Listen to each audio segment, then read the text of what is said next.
This is something we've been talking forever. But now they've discovered it with $1 billion research. And I have seen hundreds and thousands of people who just become healthy and well. If something appears on my plate, if I just feel this, I know what to eat and what not to eat. You eat something today and see, just learn to observe how agile and how active your body feels after eating this food.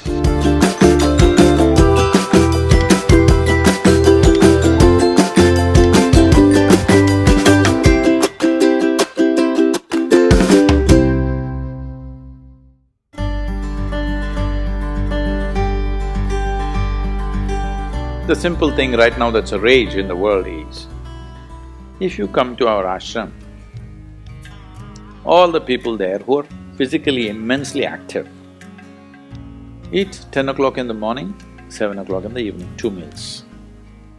How many doctors have been telling me that they will die of malnourishment, this will happen, that will happen, you must do this, you must do that. I eat only 1 meal a day most of the days. One big meal I eat and that's it. And doctors telling me, no, Sadhguru, the way you're traveling, this will happen, that will happen, you must eat at least once in 4 hours, something you must eat. I said, leave me alone, I'm doing fine.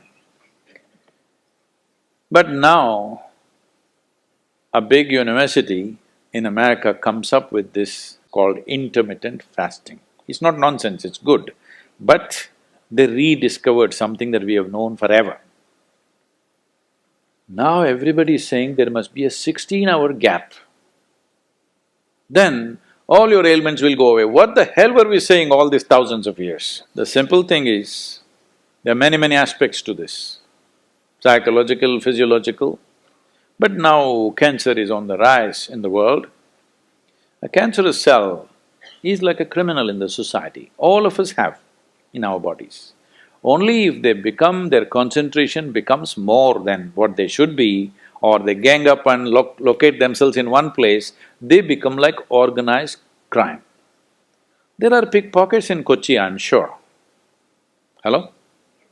There are small-time criminals, individually operating in twos and threes. We don't take it very seriously, we leave it because it happens. But suppose all 100 of them got organized into a organized crime, now we will crack down. Because we know now it becomes a threat to the society. Similarly, cancerous cells are like this. Criminals, they're moving around, doing some damage.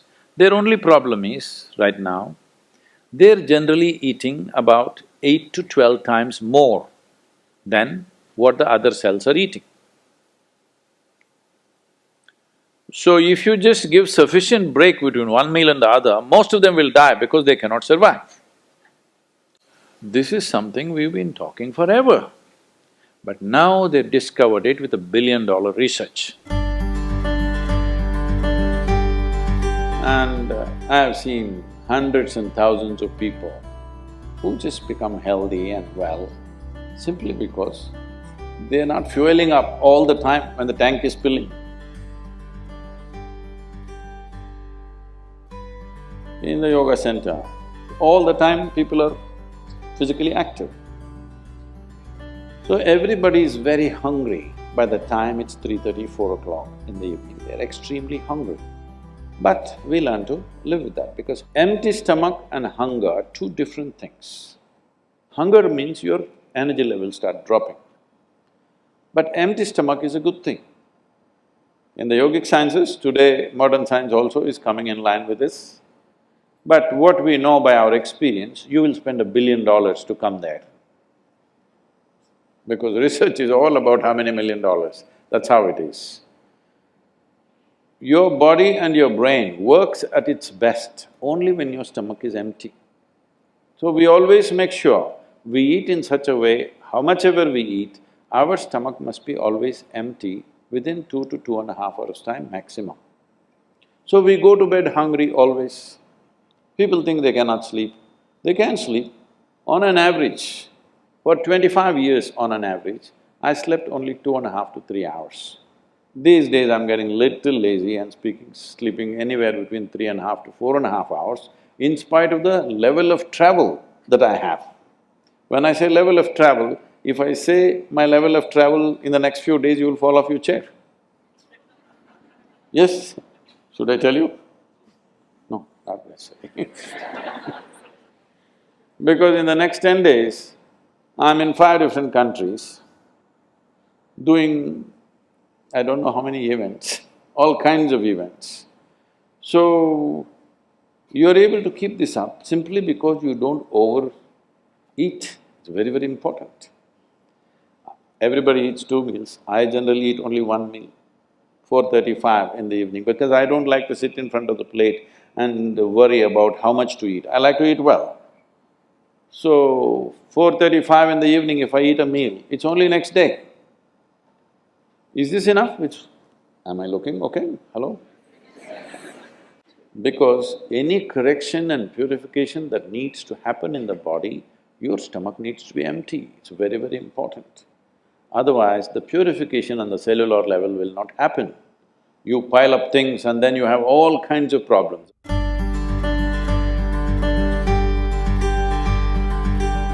When you… when you don't touch the food, you do not know what it is. If food is not good enough to be touched, I don't know how it's good enough to be eaten. So we should not have listened to our mothers and we should eat with our fingers because touching our food helps us stay in contact with it. You can… the cleanliness of your hands is entirely in your hands. The cleanliness of the fork is not entirely in your hands. This is true.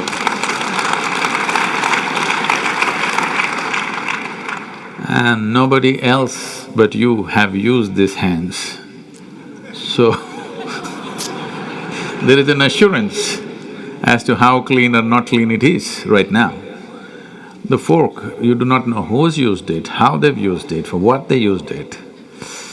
And all they have to do is wipe it with a tissue and give it to you and it looks pretty clean. Above all, you don't feel the food. The first thing that's been taught to us is, if food appears in front of you, to hold your hands upon the food for a few moments, just to feel how the food is. If something appears on my plate, if I just feel this, I know what to eat and what not to eat, what I should not eat. I don't taste it and then reject it, I just don't eat. Because my hands are the first level, not tasting in the sense the tongue tastes, but knowing the food. First thing is knowing the food. You want to know a person, you guys go and shake their hands. I'm usually avoiding that, but That's a good strategy. But the food that's going to become a part of you, first thing is your hands. Even if you physically don't touch it, just being conscious and being there, it clearly tells you how the food will behave within you. Whether this particular food on this particular day, should it go into you or not, because every day your body is not the same thing. Every day, every moment it's different. If you feel the food, you just know whether this food has to go into you on this day or not. If that much awareness is brought in, we don't have to go on telling people what they should eat. Every meal they must decide what they should eat in that meal. There is no one prescription that this is what you should eat for your life. That will feel too claustrophobic, that only this I can eat.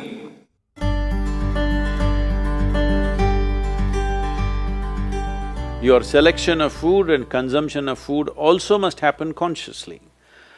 More than what you eat, how you eat it is also equally important. When I say how you eat it, these are all live substances. Every one of them had a life of their own, whether it's a plant, animal, vegetable, every one of them had a life of their own. Now in some way, you're making food out of it, you must consume it with utmost gratitude. If you approach it with a certain sense of gratitude and reverence towards the food that you eat, when I say reverence, it may feel like too much for you, but I'm asking you, let's say we put you in a room and you had nothing to eat for 5 days. If God appears in front of you, what will you ask for? Food? So that's how important it is. You must understand the food on your plate is not just a substance, it is not a material, it is not a commodity, it is life. It is the life-making material for you. So you must treat it as such. Right now, when it's on the plate, when it's out there, it has no value, but the moment you consume it and it becomes your flesh and blood, now suddenly it's of immense value. Why do we live like this? It's very important when it comes on your plate itself, you must treat it as a part of yourself. With great reverence, you must consume. Just the way you consume it, if you change that, food will behave very differently within you. This is what consciousness means. If people say your consciousness has no impact on your life, only chemical structures have impact, I'm very sorry for them because that's not how life works. Human consciousness has a deep and profound impact on everything that we touch, especially the food that we are making another life as a part of ourselves. When we are doing such an act, it's very, very important we treat it with utmost gratitude and reverence.